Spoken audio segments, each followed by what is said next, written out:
J'ai dit, Monsieur le Président, moi, mon ami Youssou N'Dour est là. Si vous voulez, je l'appelle tout de suite, il va venir, on va vous faire des projets culturels pour viabiliser les projets que vous avez mis là. Parce que vous créez des ports en eau profonde pour les requins ou bien pour les hommes. C'est tout. Donc, j'ai parlé, on dit, mais ce type-là, il est... Et j'ai dit, moi, si vous m'autorisez, j'appelle Youssou N'Dour. Et je m'arrête là pour le moment. 5 minutes après, Mathieu Kérékou m'envoie son chef de protocole, l'ambassadeur Alassane Yasso, dit, on me dit de vous féliciter comme on est derrière vous. Juste après, Wade envoie son ministre chargé du NEPAD, Aziz Sow, dit, le président Wade m'a parlé. Si on savait où vous vous trouviez, on aurait pu... Vous intégrer. Et oui. Quand c'est comme ça, on me dit,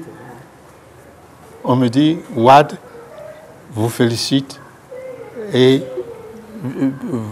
vous prie d'accepter qu'on ne peut plus créer l'atelier pour la culture, mais tout ce que vous avez dit sera intégré dans le rapport général du sommet. On quitte là, 2 mois après, Wade m'invite pour participer au symposium international Culture et NEPAD. On me met dans les conditions, hôtel président, et 406 avec garde-corps. Et j'ai continué de dire, sans la culture, vous ne pouvez pas bâtir le NEPAD. Sans la culture, c'est l'homme. La culture, c'est l'identifiant de l'homme. La culture n'est pas comme les gens pensent chanter, danser, non. Et l'engagement que vous devez prendre, c'est d'enseigner la culture, les éléments culturels de l'Afrique dans vos universités. Nous avons des philosophes, enseignez leur pensée. Ce n'est pas la même pensée que Hegel. Non, ils ont trouvé ça bizarre et on est resté dans ce contact avec Wade. Un jour, je vais à Dakar et Carlos Jérôme peut témoigner. J'ai fait un discours devant Wade et il a repris mot pour mot. Oui, M. Bianzin a raison, l'Afrique devait se développer comme il a dit, etc. Mais vous savez qu'ils ont passé ce discours 2 jours à la télévision sénégalaise.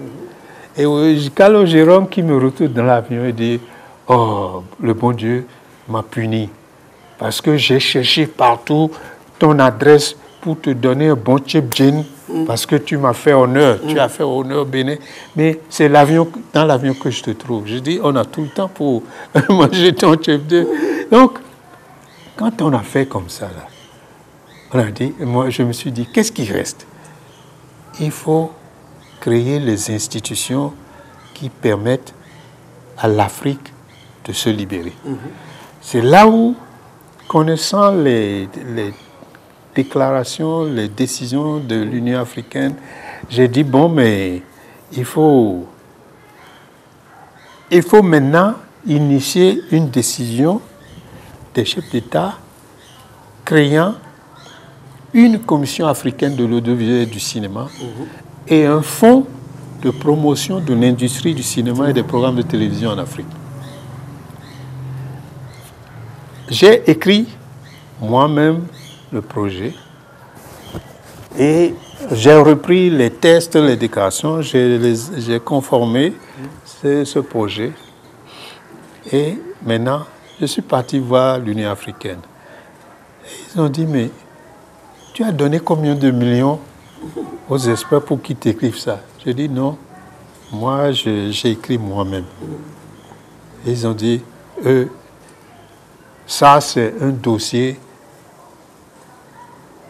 de tous les temps, ils vont défendre. Maintenant qu'il faut faire, il faut faire d'abord, comme la FEPACI est membre observateur et n'est pas membre parti, nous devons passer par un État. Et il y avait 54 États, nous devons passer par un État pour introduire le dossier. Je viens ici. Au Bénin. Ils m'ont demandé 3 millions pour avant d'envoyer le dossier à l'Union africaine. Je quitte, je vais à Ouaga. Comme le siège fait passer. Non, le ministre, il dit qu'il a tout fait, mais les gens n'ont pas compris l'importance de cette décision-là. J'ai dit, mais où est-ce qu'ils trouvent l'argent, même pour financer le FESPACO? Est-ce que c'est leur argent seul ou... Donc, il a dit, il a tout fait. Je vais au Sénégal. Madame Ndiaye, la ministre de la Culture de l'époque, elle était très généreuse, mais ça ne passait pas. Je suis revenu ici. Et celui qui avait demandé des millions là, il était en mission quand les gens ont traité le dossier. D'abord, ils m'ont dit, il faut faire passer ça par le ministre de la Culture d'alors, Elegbe Amos. J'ai dit, bon, Elegbe Amos, je le connais. J'ai envoyé le dossier et notre ami Akala a traité et ils ont envoyé aux affaires étrangères. Le dossier est parti à l'Union africaine. L'Union africaine m'a écrit pour me féliciter, pour dire c'est inscrit pour le sommet de Maputo 2003. Moi, je prends la lettre, je vais voir le président Mathieu Kérékou pour le remercier parce que c'est le Bénin qui a, en définitive, présenté, a fait inscrire ce point à l'ordre du jour du sommet. Et vous savez ce que Mathieu Kérékou m'a dit? Je crois qu'il était sincère. Il a dit, si j'avais 10 Béninois comme vous, je réussirais le développement du Bénin. Même si vous êtes déjà invité par l'Union africaine, moi je vous mets d'office dans la délégation du Bénin. Avec message porté partout. Mais le Béninois est bizarre, je vous dis. Le monsieur est revenu de mission et a constaté que le dossier est traité et parti. Comme il avait une ascendance, une influence sur notre ambassade à Addis Abeba, bon, mais il a envoyé une note verbale pour décrocher le dossier du sommet. Sans savoir que son chef, le président Mathieu Kérékou soutient ce dossier et a écrit pour dire que lui va à ce sommet-là pour ce dossier. On va au sommet. La première étape, c'est la réunion des ambassadeurs. Le dossier n'est inscrit nulle part.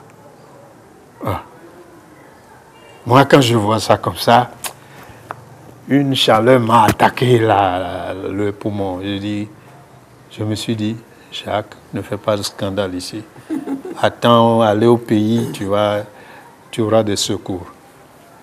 Bon, à la sortie, j'ai interpellé notre délégation, les ambassades. Je dis, mais ce dossier, on l'a inscrit régulièrement. Et mieux, moi, voici le papier que Mathieu Kérékou m'a donné. Le doyen des ambassadeurs, il regarde, dit, alors là, il y a problème. Nos carrières sont foutues. Je dis, ne dites pas que c'est Bianzin qui vous a supprimé la nourriture. Vous-même, vous avez versé du sable dans votre carrière. Il y avait notre compatriote Atigbe Guillaume qui était là pour le syndicat africain. Ils l'ont mandaté de venir me voir. Ils ont dit, il faut dire à Bianzin Jacques de les sauver. Que je connais l'Union africaine, je connais les rouages, de commencer des démarches en attendant que le ministre des Affaires étrangères arrive. Le ministre des Affaires étrangères arrive, ils l'ont cherché autrement, et lui me voit et dit, mais ton dossier là est trop grand. Il fallait passer devant les 55, les 54 États membres pour recueillir leur avis avant de soumettre ça au sommet.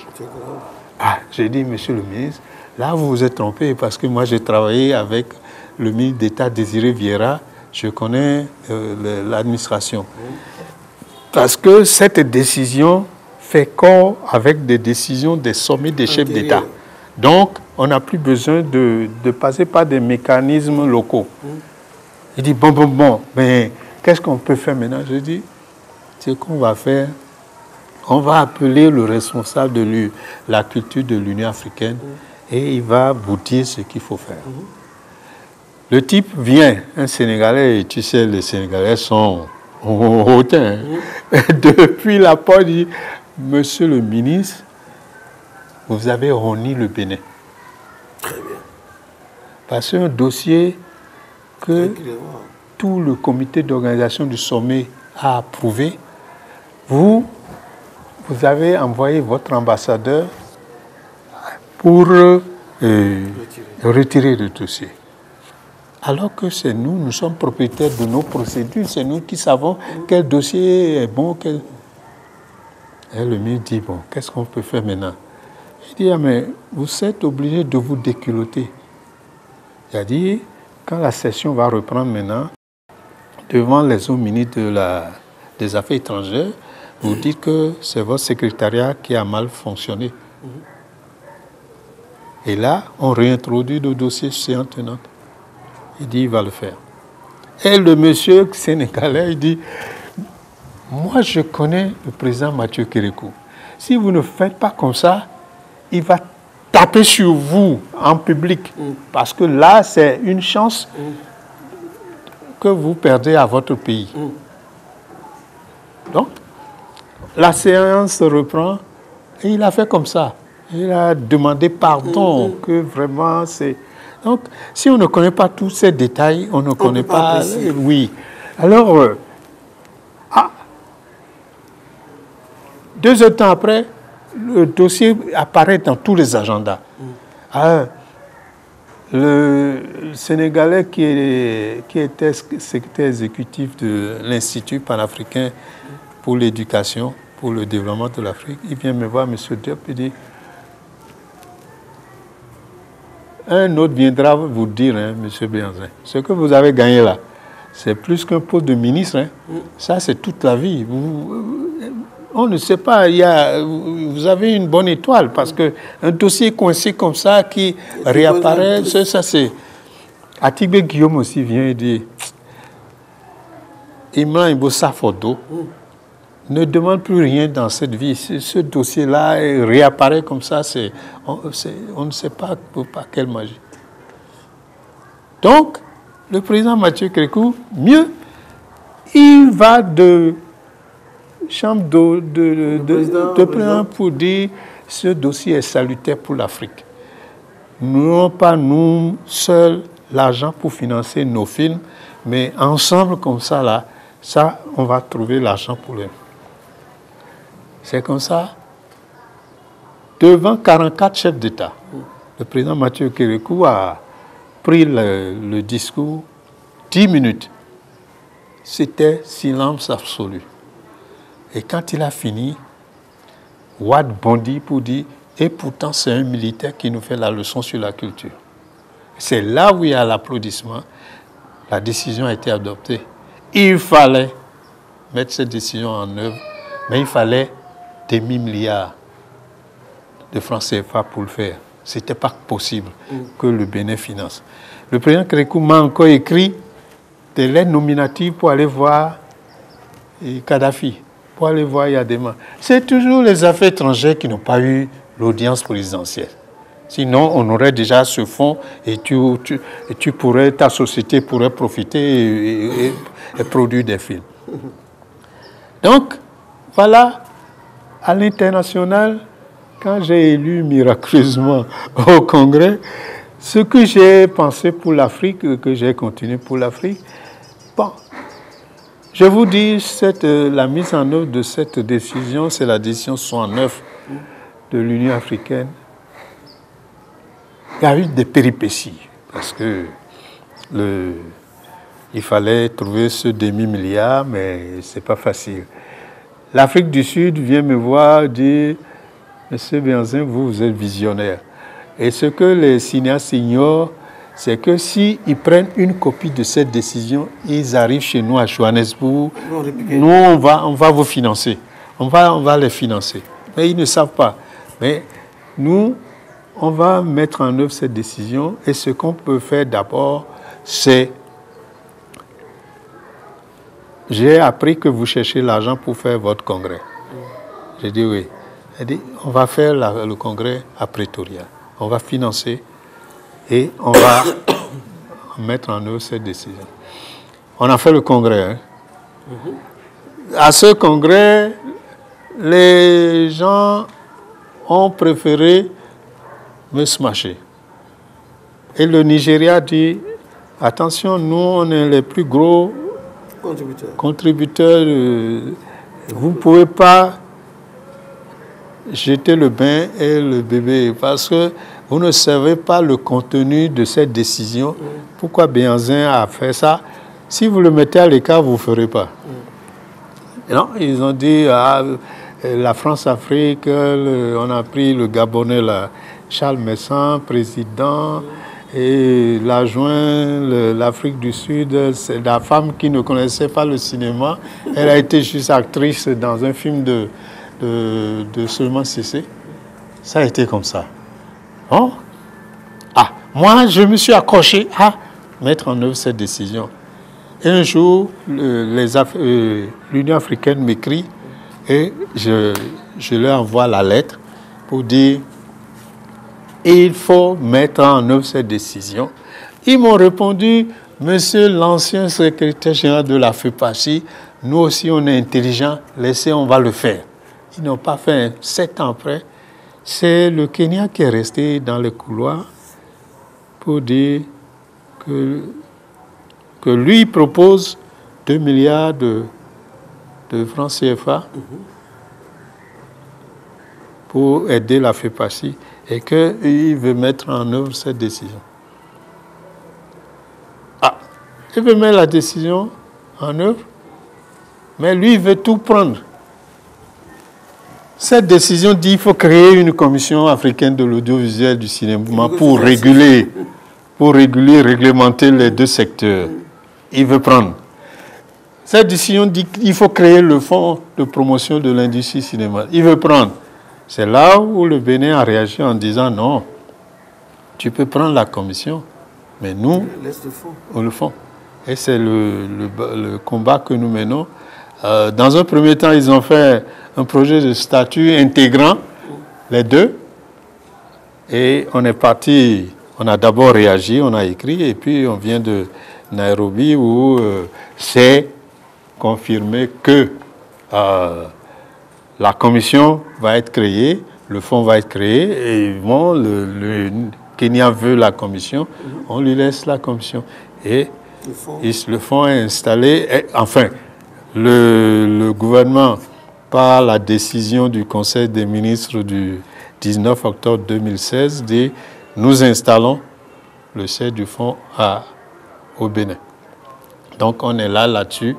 On m'a donné un bureau, l'ancien bureau du ministère de la Culture qui est à l'Étoile Rouge, et on est là à réfléchir.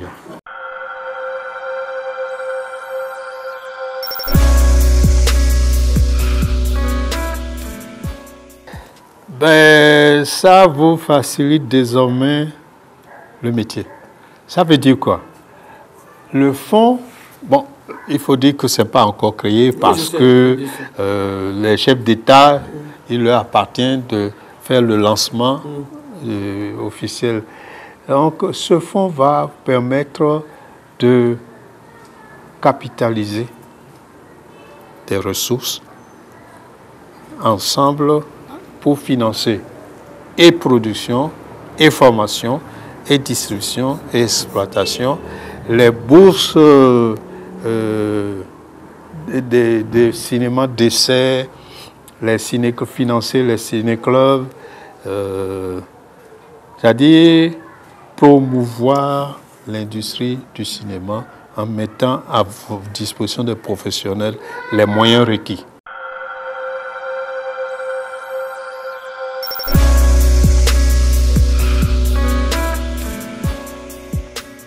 Ce qui reste à faire, c'est pour ça là que je réfléchis toujours, je bouscule les gens.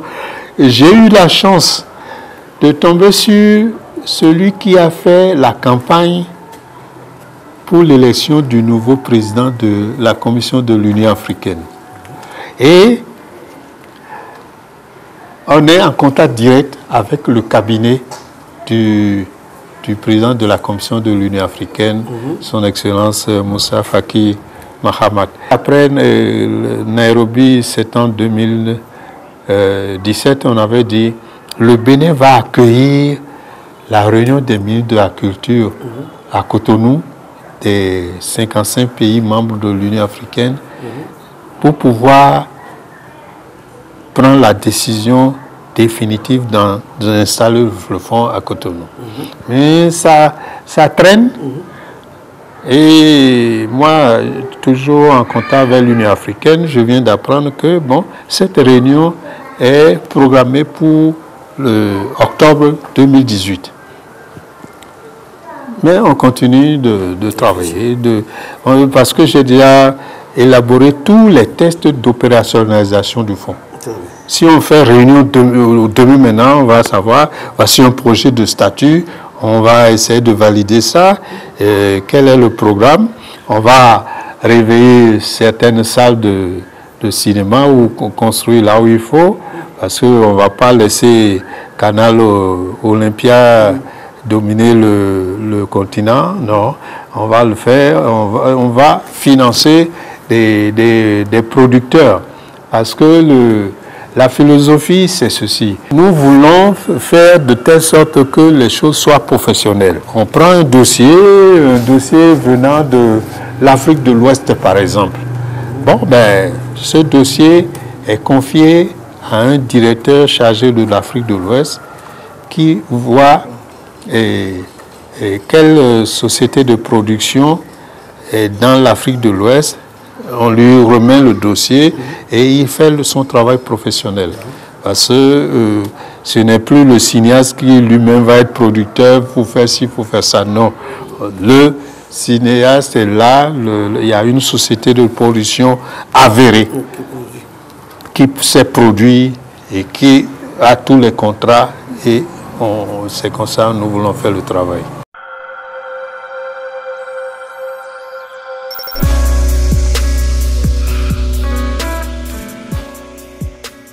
Vous savez, vous avez entendu ou bien vous avez suivi le festival international de Vaudou, Ouida 92. C'est moi qui ai initié ça. Et comment? Toujours sur le terrain du cinéma, quand j'ai été à Cuba, tous les latino-américains réclamaient des films sur le vaudou. Donc, moi, je suis venu, j'ai dit, je ne suis pas réalisateur, moi, je suis directeur photo. Laissons la chance à un réalisateur de faire, n'est-ce pas, son nom. Donc, j'ai vu le directeur de cinéma du Bénin, j'ai dit, c'est toi qui connais le monde. Prends un réalisateur de talent béninois et faites les recherches pour faire un bon film sur le cinéma, sur le vaudou, que nous pouvons envoyer au prochain festival de Cuba. Parce que tous les latino-américains réclamaient Quand il a dit oui, mais je vous ai dit le Bénin bizarre, non? Quand ils ont fait les projets, les documents, le scénario, ils ne m'ont plus rien dit. Et ils ont tourné leur film. On m'a dit, on a tourné le film déjà sur le vaudou, hein, tu auras ce que tu dois envoyer au festival de Cuba. Vous avez déjà tourné le film? Oui. Elle dit, et puis tu vas inscrire ça au prochain FESPACO. Elle dit, mais on n'avait même pas fait lire le scénario, on n'avait même pas fait... Et on dit, bon, il y a une séance de visionnage à l'ORTB là, on va te montrer. Il me montre le film. Comme moi, je ne peux pas faire la complaisance, j'ai pas ma langue dans ma poche, je dis, ce film-là, j'ai des problèmes. Sur le fond, la technique, comment vous pouvez faire un truc en ce moment-là, comme ça? Il dit, ah, il faut faire inscrire le film au FESPACO. Hein. Je dis, moi j'ai pris le téléphone, j'ai appelé Philippe Saradogo, j'ai dit, le Bénin a un long métrage à présenter. D'accord, d'accord, et on a inscrit le film. Debout les morts. Oh, mais les morts ne se sont pas levés, ils se sont couchés plus tôt. Parce qu'on va au FESPACO. Tout le monde dit, ah, le pays de notre chef a un film. On va à la projection. La salle était remplie, bombée. Et il y avait le ministre de la Culture du Bénin, Chichi Toussaint à l'époque. 5 minutes après, la salle s'est vidée. 5 minutes après, bon, nous, on était obligés de rester jusqu'au bout. Bon. Et à la fin, des cinéastes étrangers qui croyaient au talent des Béninois, non, ils se sont fâchés. Donc ce film n'a pas prospéré. On ne peut pas envoyer ça à Cuba.